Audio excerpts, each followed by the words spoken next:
안녕하세요. 저는 이졸입니다. 사우스 텍사스의 리오그란데 밸리에는 지앤루터 교회의 공식 팟캐스트인 두람도는 믿음에 오신 것을 환영합니다. 우리의 대한 조세한 내용은 zionalamo.org에서 확인할 수 있습니다. 한국어로 된 이 에피소드는 휴스턴 힐탑 한국 루터 교회의 옥승우 목사님이 글래리에서 4장 21에서 31절의 말씀을 바탕으로 한 설교로 우리는 자유 있는 여자의 자녀입니다. 이라는 제목의 내용을 담고 있습니다.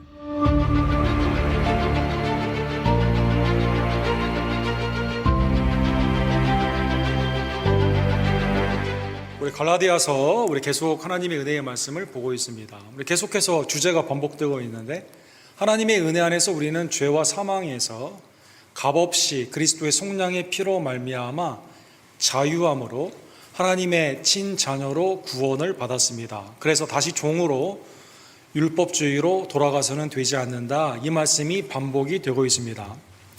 성경에 보게 되면 갈라디아서뿐만 아니라 대표적으로 히브리서 아니면 다른 성경의 데살로니가 전서와 같은 서신서에 보게 되면 자꾸 이것이 주제가 반복이 되는 것을 알 수가 있죠. 사람들이 자꾸 율법주의로 자꾸 돌아가려고 했다는 것입니다.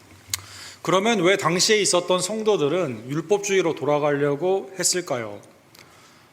율법주의가 그렇게 오늘 본문에 보면 하나님의 그 은혜의 구원을 받지 못하는데도 불구하고 무엇이 매력이었기 때문에 사람들은 자꾸 돌아가려고 했을까요? 우리 텍사스에서 태어나시고 자라고 그 다음에 이제 그 노스캐롤라이나 듀크라는 대학교에서 오랫동안 교수로 재직하신 유대교에 있어서 전문가이신 E.P. 샌더스라는 분이 굉장히 명절을 하나 남겼는데 바울과 팔레스타인 유대교다라는 책을 남겼습니다. 이분의 전체적인 신학을 다 우리가 동조하지 않는다 하더라도 유대교만큼은 이분이 가장 큰 전문가인데요. 이분이 왜 율법주의로 돌아가려고 했는가 이 질문을 우리에게 답하여 주시게 됩니다. 당시의 율법주의로 성도들이 자꾸 돌아가려고 했던 이유는 이 율법의 통제, 유대교가 주는 통제가 나의 삶의 불확실성을 해소하여 준다라는 것입니다. 율법은 하라 하지 말라 이게 분명하잖아요. 그래서 어떤 법이 주는 이 그 분명한 잣대 안에 있는 나의 삶이 이 자유함으로 누리게 되는 불확실성보다는 훨씬 더 확신을 준다는 생각을 준다는 것입니다. 그 다음에 이제 두 번째가 가장 큰 문제인데 율법주의의 가장 큰 매력은 뭘까요? 그것은 내가 이것을 지켰을 때 나의 내가 이걸 지킴으로 말미암아 구원을 받는다는 이 가짜 구원임에도 불구하고 자기의 의를 갖는 이 구원의 매력이 매우 크다라는 것입니다. 그 다음에 유대교의 입장에서 유대인들은 전통과 문화가 동질적 아닙니까? 호모지니어스하죠. 이방인들처럼 되려고 하지 않고 나는 이 안에 있으면 돼요. 오히려 이방인이 나처럼 되려면 내가 먹고 마시는 것, 율법의 정결법이나 아브라함의 혈육 안에 있는 율법에 있는 여러 가지 제사법을 나와 같이 되기 때문에 훨씬 더 내가 동일한 동질적인 안정감, 사람들이 나와 같이 되어야 되기 때문에 훨씬 더 내가 편하다는 것입니다. 그 다음에 율법주의가 주는 가장 큰 장점은 인간적인 장점입니다. 성경의 관점이 아니라 외적인 외식이 가능하다. 내가 이거 지켰는데 사실 내 마음은 그렇지 않아요. 그런데 지켰기 때문에 내가 내 마음이 아니라 외적인 행위로 나타나는 것 가운데 판단이 되기 때문에 지키면 내가 교만해지죠. 지키지 않는 사람을 보면 그 사람의 사정이나 이러한 것은 다 무시하고 지키지 않았기 때문에 바리새인이 세리들을 매우 낮게 보는 것처럼 외식적인 비교가 매우 편이하다는 것입니다. 그러니까 이게 상당히 율법주의가 주는 장점이다라는 것입니다. 그래서 여러분 E.P. 샌더스는 우리에게 이렇게 질문합니다. 왜 군사 독재에 있던 나라가 민주주의를 경험했는데 대부분의 군사 독재를 경험했던 나라가 다시 군사 독재로 돌아갑니다. 여러분 감옥에서 나온 사람이 자유함을 누리지 못하고 또 범죄함으로 다시 감옥에 들어가게 됩니다. 자유를 희망하게 되는데 오늘 미국의 노예 해방의 날이잖아요. 그래서 텍사스에서 마지막으로 노예 해방이 되면서 준틴트라는 것을 내일 우리가 국경일로 지키지 않습니까? 노예 해방이 되었는데 당시에 그 자유를 누리는 사람도 있지만 다시 노예의 삶으로 돌아가는 사람도 굉장히 많이 있다는 것입니다. 개인적인 삶 가운데도 하나님이 주시는 참 자유를 누리는 것보다는 어떠한 율법의 잣대 안에서 내가 이것을 지키느냐 지키지 않느냐 이걸 통해서 내 스스로의 표준, 다른 사람을 쉽게 정죄하는 이것이 상당히 편이하다는 것입니다. 그래서 율법주의가 내 마음에 들어오게 되고 교회에 들어오게 되면 여러 가지 잣대가 생기게 되는 거죠. 이게 구원의 마치 징표인 양 사람들을 판단하게 된다는 것입니다. 그래서 율법주의가 무서운 겁니다, 여러분. 여러분, 제가 율법주의의 이러한 인간적인 면에서의 자꾸 율법주의로 돌아가는 당시의 사람들이 멍청해서 그런 게 아니라 이게 나름대로 주는 이단에서 탈출을 했다가 다시 이단으로 돌아가게 되는 이러한 현상들이 왜 있냐? 개인적으로, 사회적으로, 국가적으로 있는 죄성이 있는 우리들의 마음 가운데 율법주의는 상당히 편이하다는 것입니다. 세상의 직업도 마찬가지죠. 잣대가 다 있어서 그걸 충족하게 되면 내 라이프 스타일이 뭐냐, 내 마음이 뭐냐, 그건 중요하지 않습니다. 퍼포먼스나 이걸 통해서 그냥 됩니다. 뭐 클럽 같은 거 보게 되면 내가 얼마나 클럽 활동을 열심히 했냐, 여기에 따라서 그래서 어린아이부터 노년에 이르기까지 각 잣대가 있어가지고 그걸 충족하지 못하면 바로 퇴출을 시키거든요. 충족을 하면 계속 이렇게 되게 됩니다. 가입 조건이 더 까다로워져요, 여러분. 세상이 다 율법주의로 움직이게 되는 것을 우리가 그 속에 있기 때문에 하나님의 은혜를 그리스도의 은혜 안에서 값없이 내가 구원받았다는 이것은 매우 우리로 하여금 자기 의에 치중하는 죄인들에게 어떻게 보면 좀 불편해요. 값없이 다른 사람도 똑같이 구원을 받는다고? 이건 너무 값싼 은혜처럼 보이게 됩니다. 나에게는 값진 은혜인데 다른 사람이 값싼 은혜처럼 보이게 됩니다.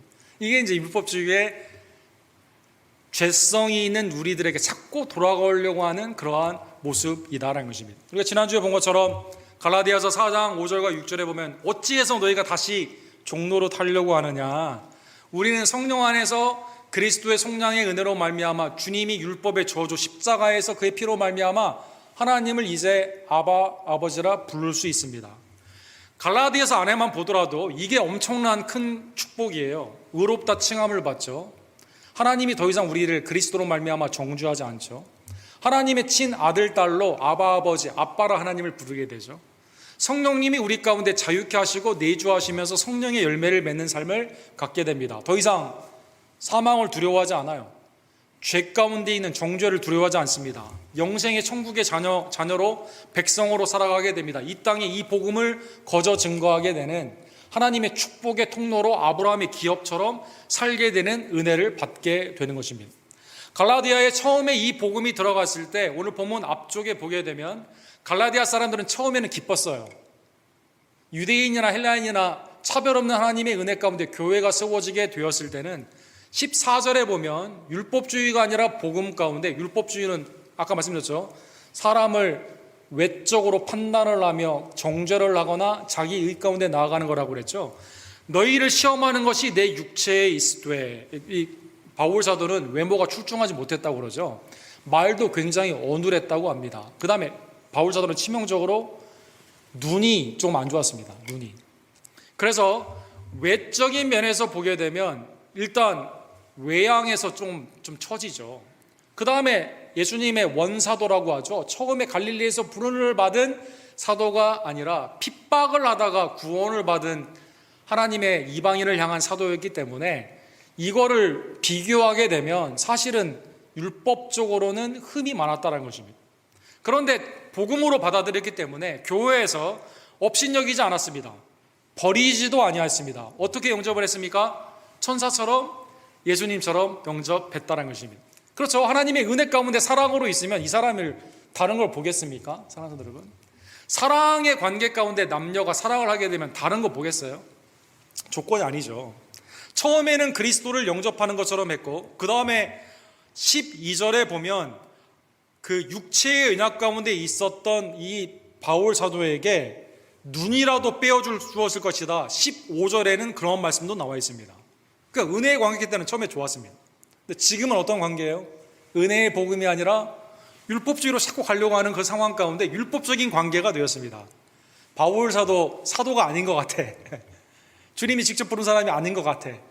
또 육신적으로도 좀 흠이 많어. 앞도 잘 못 본다고 하지. 뭐 언별순도 좀 그렇지. 그래서 지금은 어떻게 됐어요? 16절에 보면 원수가 되었다 이렇게 나와 있습니다.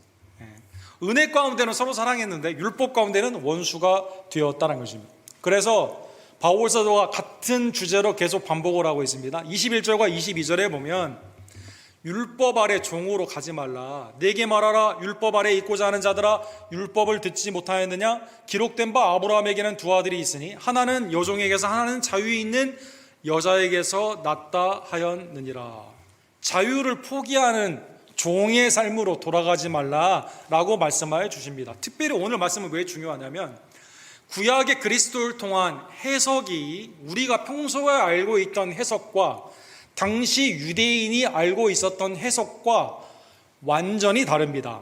아브라함에게는 정식 아내 사라가 있죠. 하나님의 은혜의 공동체 동반자로 언약에 같이 부르심을 받은 아내가 있습니다. 자유 있는 여자다 이렇게 나와 있습니다. 그 다음에 아브라함은 하나님의 언약의 약속을 기다리지 못할 때 사라의 조언으로 사라의 종이었던 애굽의 여종인 하가를 중간에 들이게 됩니다. 그래서 거기에서 애굽 종으로 말미암아 누가 나오게 되죠? 이스마엘이 나오게 됩니다. 물론 나중에 아브라함이 구두라라고 해서 또 후처를 두게 되죠. 거기에 6 아들이 있었어요. 그러나 오늘 본문에서는 두 가지의 큰 특징, 이삭과 이스마엘, 사라와 하갈에 대한 말씀으로 말씀을 하여 주시게 됩니다. 23절에 보면 여종에게서는 육체를 따라 낳고 자유 있는 여자에게는 약속으로 말미암았느니라. 그렇죠. 사라의 생애 가운데 아브라함이 75세 때 사라가 65세 때 10살 차이가 났는데 창세기 12장에 보면 같은 부르심으로 하나님이 약속의 땅으로 불러주시게 됩니다. 그리고 언약하여 주시죠. 너로 말미암아 자손 하늘의 별과 같이 땅의 모래와 같이 내 이름이 위대하게 되고 약속의 땅을 차지하게 되는, 특별히 너의 자손 씨, the seed, 유일한 그 씨앗으로 말미암아 만민이 구원을 받게 되는 구원의 은총 가운데 있는 하나님의 언약을 아브라함에게만 준 게 아니라 사라에게 똑같이 주었다는 것입니다. 약속을 주셨습니다. 실제 이삭이 약속 가운데 태어난 때는 언제입니까? 아브라함이 100세 때이고 사라가 90세 때입니다. 창세기 21장에 있는 사건이 됩니다. 그러니까 약 25년 동안의 기다림이 있기 때문에 이 중간에 사라가 기다리지를 못하고 아브라함도 마찬가지고 자기의 여종이었던 하갈을 주게 됩니다. 그냥 이 내 종으로 통해서 아이를 낳아라 라고 하게 됩니다. 아브라함이 그걸 받아들여요. 그래서 중간에 있는 사건이 창세기 16장의 사건이 되게 됩니다. 이삭이 나오기 전에 14년 전에 있었던 사건이죠. 하갈을 첩으로 삼음으로 말미암아 이스마엘이 태어나게 됩니다. 자, 약속으로는 이삭이 태어나는데 그 전에 인간의 조급함으로 말미암아 종욕으로 육체로 말미암아 하갈을 통해 이스마엘이 나오게 되었다는 것입니다. 바울 사도께서는 오늘 보면 24절에 보면 이것은 비유다라고 말씀하여 주십니다. 여기서부터 잘 들으셔야 되는데 비유다라고 말씀하여 주십니다. 예수님이 말씀하셨던 비유는 이야기, 기승전결을 통해 평범한 이야기가 있고 결론이 영적으로 나오게 되죠. 그런데 오늘 본문에 나오는 이 비유는 패러블이라고 하는 그 비유가 아니라 알레고리입니다. 알레고리. 알레고리라는 뜻은 뭐냐면 역사적인 사건이 있었어요.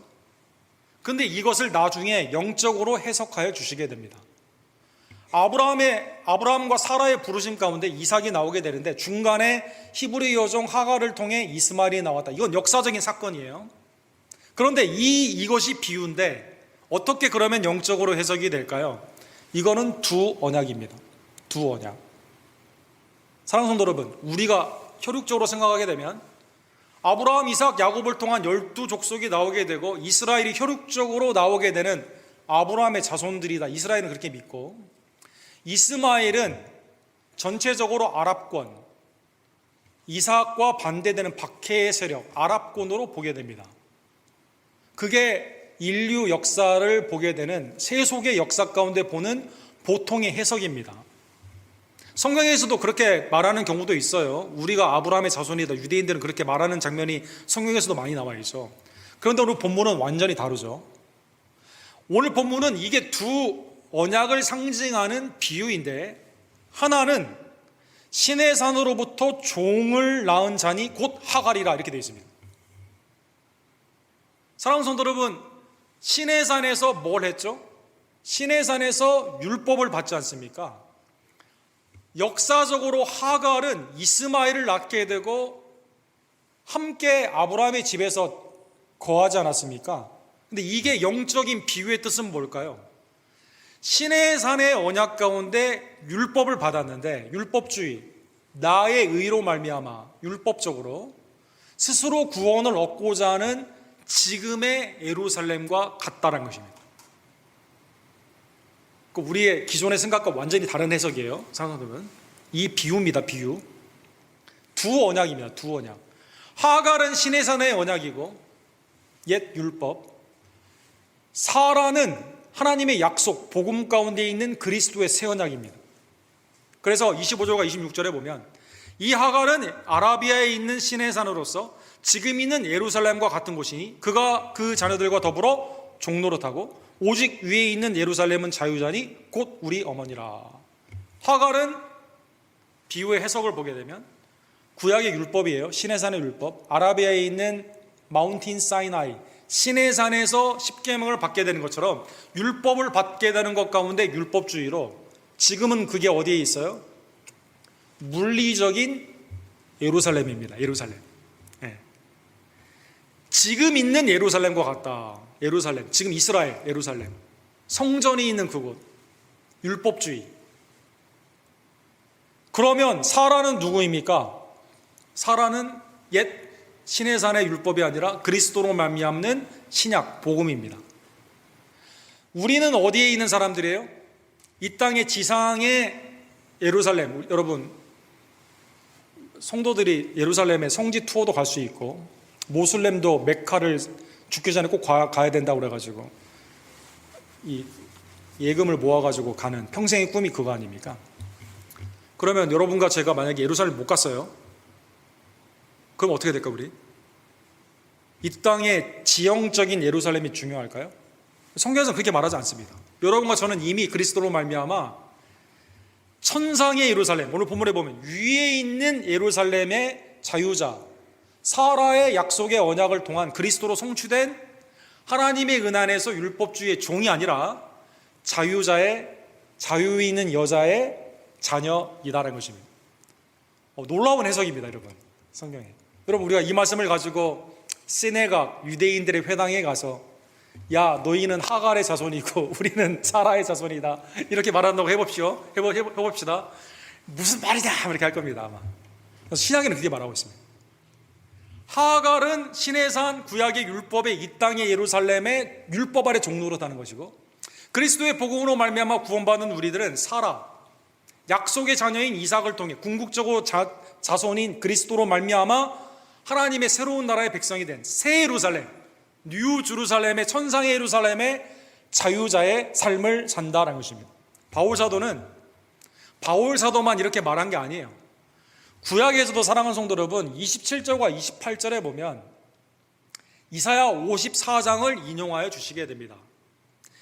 이스라엘이 망하게 되어 포로로 잡혀가게 되었을 때 하나님이 이사야 54장을 통해 메시아를 통한 하나님의 나라의 회복을 말씀하여 주실 때 육신의 지형이 오늘날의 이 땅에 있는 예루살렘의 재건을 말씀하지 아니하시고 하나님의 무궁하신 자비 가운데 열방에서 하나님의 자손들이 나오게 됩니다.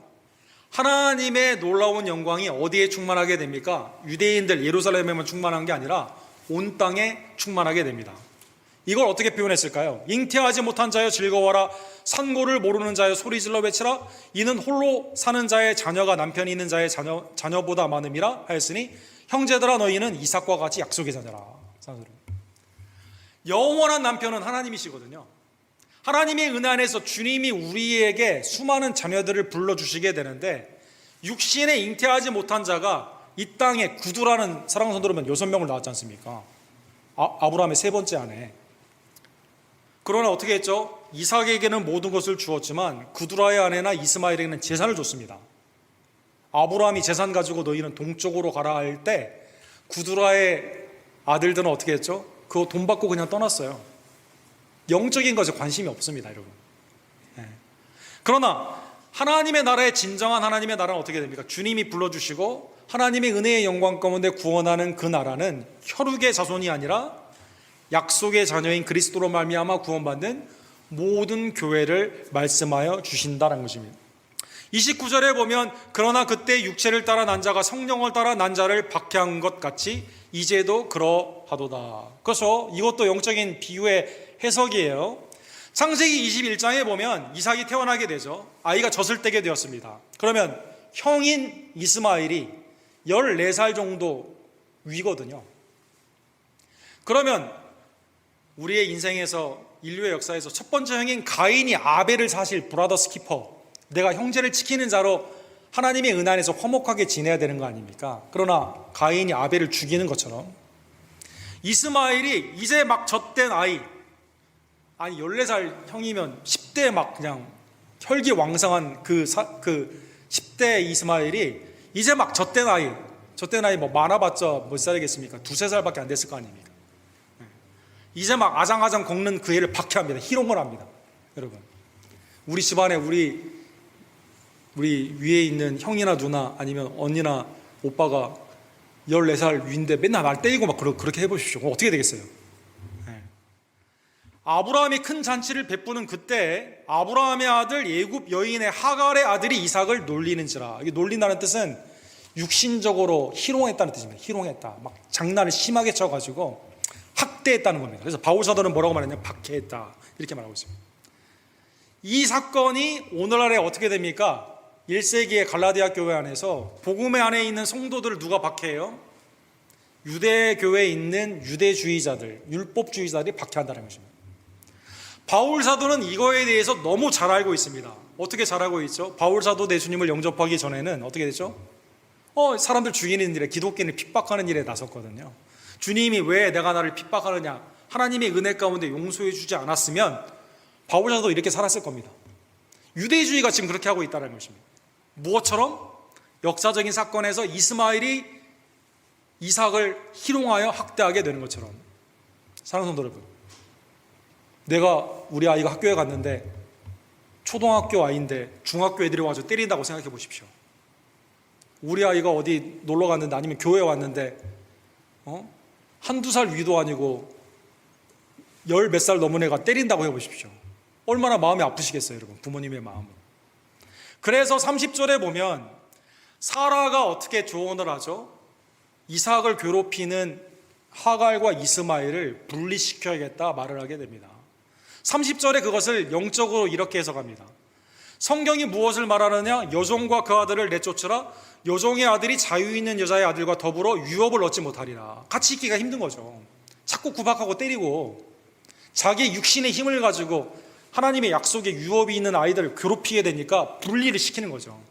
사랑하는 여러분, 그러면 이건 사라의 의견이었을까요? 창세기 21장 12절에 보면 이것은 하나님의 뜻이었습니다. 내 아이나 내 여종으로 말미암아 근심하지 말고 사라가 내게 이른 말을 다 들으라.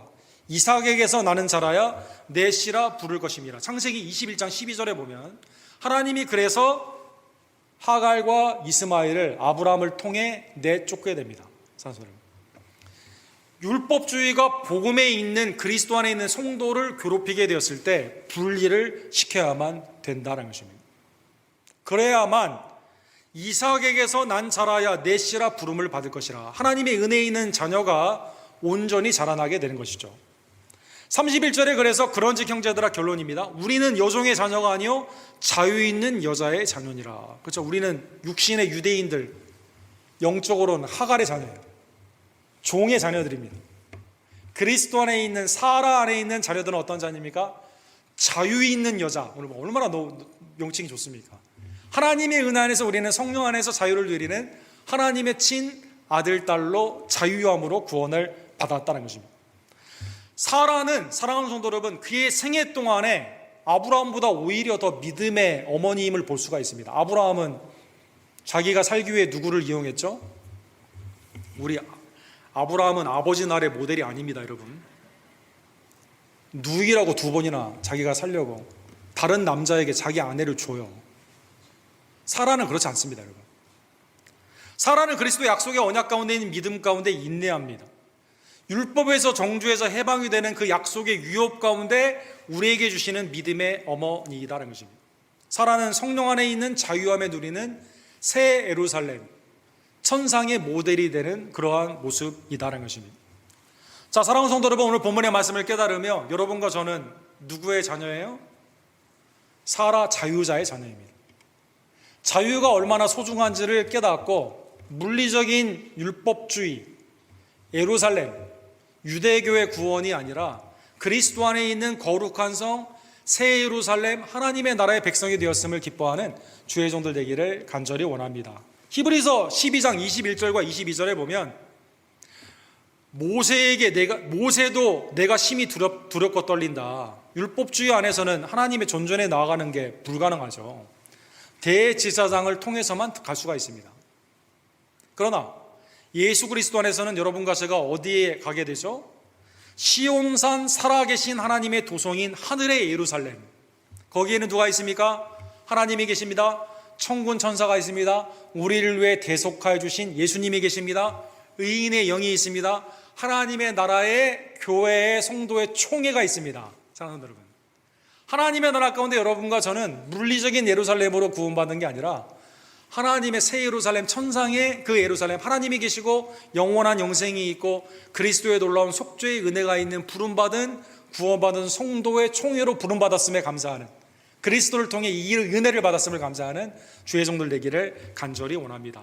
계시록 21장에 보면 사도 요한이 천국을 볼 때 이렇게 표현하죠. 내가 봄에 거룩한 성 새 예루살렘이 하나님께로부터 하늘에서 내려오니. 그렇죠?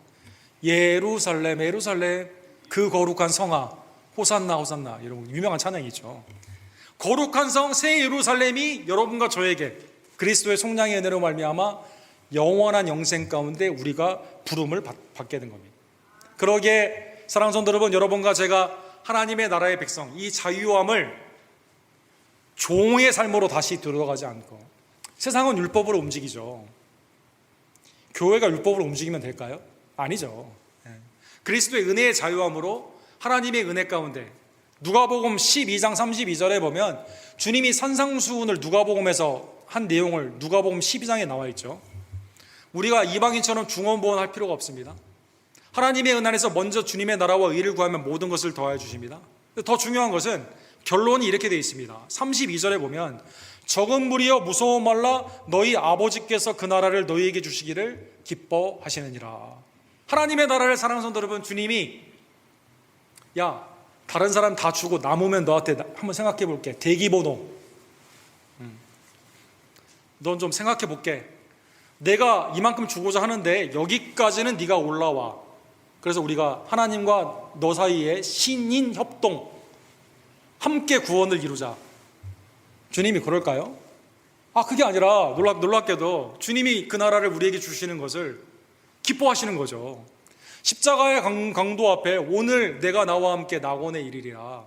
주님의 나라가 임할 때 나를 기억해달라는 그 믿음의 고백 가운데, 아니 십자가의 강도가 한 게 뭐가 있겠습니까? 그만큼 구원의 은혜가 값진 거죠. 사랑하는 분들, 주님이 우리에게 그 나라를 주시는 것을 기뻐하여 주시게 됩니다. 디모데후서 4장 7절과 8절에 보면 유언과 같은 바울 사도의 마지막 말씀에 바울 사도가 3가지를 강조하죠. 우리는 선한 싸움을 싸우는 거죠. 우리의 달려갈 길, 복음을 증거하는 길을 마치게 되는 거죠. 그 다음에 3번째로 뭐라고 강조하십니까? 믿음을 지키는 것이다. 믿음을 지키는 것이다. 유대주의나 세상의 것들이 내 믿음을 더럽히지 않도록 하나님의 은혜 안에서 그리스도와 붙어있는 믿음을 지키는 거죠. 유다서 1장에는 그래서 믿음 안에서는 힘써 싸우라 이렇게 말합니다. 이단은 한두 번 경계하고 멀리하라, 바울 사도는 그렇게 말해 주십니다. 그런데 이 은혜가, 의의 멸류관을 주시는 이 은혜가 바울 사도뿐만 아니라 누구에게도 있어요. 그날에 내게 주실 것이며 내게만 아니라 주의 나타나심을 사모하는 모든 자에게로다. 새 예루살렘 거룩한 성, 주님의 다시 오심을 바라보는 모든 믿음의 백성에게 주님이 선한 싸움, 달려갈 길, 믿음을 지키는 자에게 하나님께서 값없이 우리에게 허락하여 주시게 되는 것입니다. 사랑하는 성도 여러분, 왜 율법주의로 돌아가려고 할까요? 그 나름대로의 인간적인 죄성이 있는 우리들을 끄는 매력이 있거든요. 그러나 그 안에는 구원이 없음을 다시 한번 깨닫고, 그 안에는 영생의 기쁨이 없어요.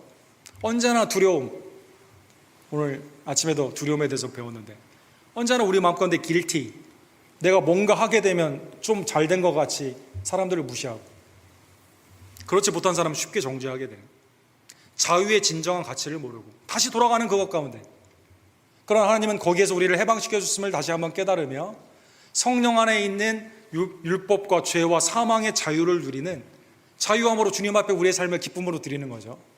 놀라운 거죠. 마음과 함께 드리는 이 힘이 얼마나 강대합니까? 마지막으로 사랑하는 성도 여러분, 전에 한번 소개해드렸던 영화 중에 쇼생크 리데미션이라고 하는 미국의 컨그레스 라이브러리에서 이 영화는 인류 역사가 끝날 때까지 보존해야 된다 하는 영화의 기록에 있는 유명한 영화입니다. 영어로는 쇼생크에서 탈출을 하는 내용으로 되어 있지만 리데미션, 구원의 단어를 썼는데 한글에서는 탈출이라고 썼습니다. 어쨌든 이 영화가 있습니다. 1994년에 있는 영화인데 스티븐 킹이라고 하는 유명한 그 작가가 쓴 그것이죠.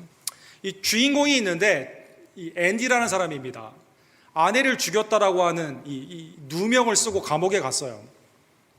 감옥에 갔는데 이 사람은 내 마음에 여기에서 반드시 나갈 거라는 소망이 있습니다.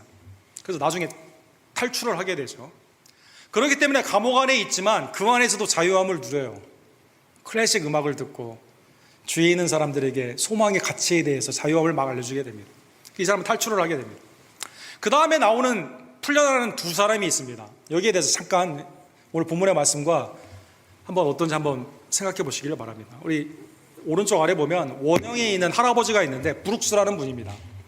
굉장히 똑똑한, 사회에서는 교수 생활을 했는데 아내를 실제로 죽인 혐의로 감옥에 있습니다. 자, 50년이 되었어요. 무기징역인데 50년이 되었는데 이제 보호 감옥으로 일단 풀려나게 되는 패롤이라고 하죠. 이 심사를 받게 됩니다.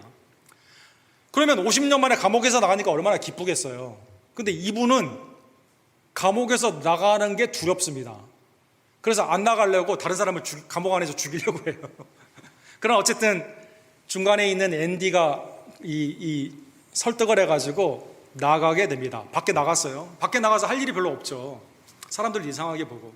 슈퍼마켓에서 일을 하는데 감옥에 있는 게 하도 익숙하지다 보니까 감옥에서는 도서관을 운영할 정도로 세상에서는 똑똑한 사람인데 밖에 나가서 할 일이 없는 겁니다. 그래서 슈퍼마켓에서 레지스터에서 이제 그 음식을 이걸 포장해주는 일을 하게 됩니다. 일을 하는데 감옥에서는 항상 율법, 법이 있잖아요. 화장실을 가려면 물어봐서 가야 되고 어디 가려면 뭐 다 지시와 통제 가운데 있지 않습니까? 이게 버릇이 돼가지고요. 슈퍼마켓에서 일을 하는데 나 화장실 가도 돼요? 라고 묻습니다. 슈퍼바이저한테. 그러니까 처음에는 가라고 했어요. 근데 이분이 계속 가니까 슈퍼바이저가 이렇게 말합니다. 나한테 묻지 말고 그냥 가라고. 나한테 묻지 말고 그냥 가라고. 그러나 적응하기 매우 힘들어요. 그래서 이분이 어떤 선택을 했을까요, 여러분? 스스로 목을 매게 됩니다. 너무 안타깝죠. 자유를 누려야 되는데 누릴 줄을 몰라요. 다시 감옥에 가고 싶어요, 여러분. 두 번째 감옥에서 나온 사람이 있습니다. 오른쪽에 나오는 모건 프리드만이죠. 아주 유명한 목소리 좋은 배우죠. 이분은 40년 만에 감옥에서 나가게 됩니다. 안 나가려고 별짓을 했는데 이 사람도 나가라고 해가지고 나가게 됩니다. 똑같은 슈퍼마켓에서 일하게 됩니다. 똑같이 물어봐요. 화장실 가도 돼요? 물어봅니다. 여기서는 안 물어봐도 된다고. 이게 적응이 안 돼요, 자유함이. 그래서 스스로 목을 매려고 합니다. 근데 그 대들보에 보니까 같이 방을 얻었던 그 앞에 있는 사람의 이름이 브룩스인데 목을 매기 전에 브룩스가 글을 쓴 거예요. Brooks was here.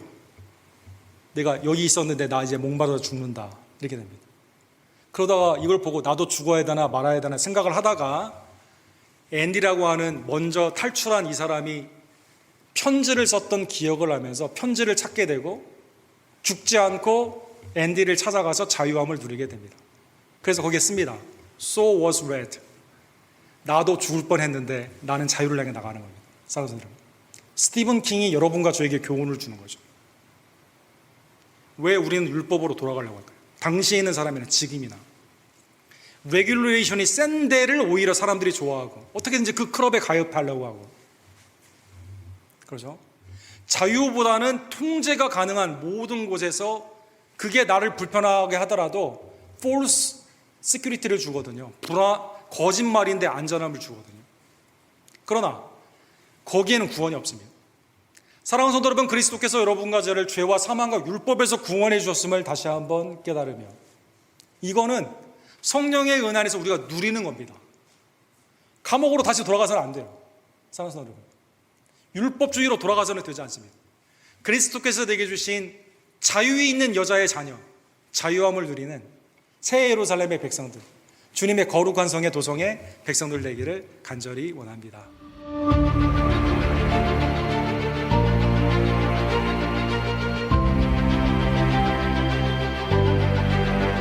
이 에피소드는 텍사스 알라모에 있는 시온 루터 교회에서 여러분에게 전해드리는 우리의 두려움 혹은 믿음 팟캐스트의 일부입니다. 감사하게도 옥 목사님의 설교를 접할 수 있게 해주셔서 감사합니다. 옥 목사님 이메일 sung@gmail.com으로 연락이 올 수도 있습니다.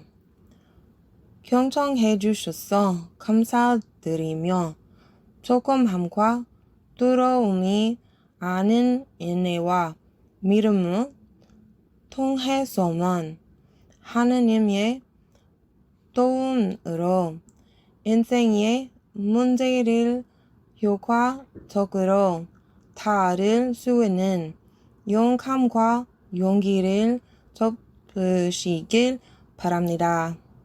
이메일은 fearorfaithpodcast@gmail.com으로 연락하시면 됩니다. 다음 시간 같이 신이 가호가 있기를 바랍니다.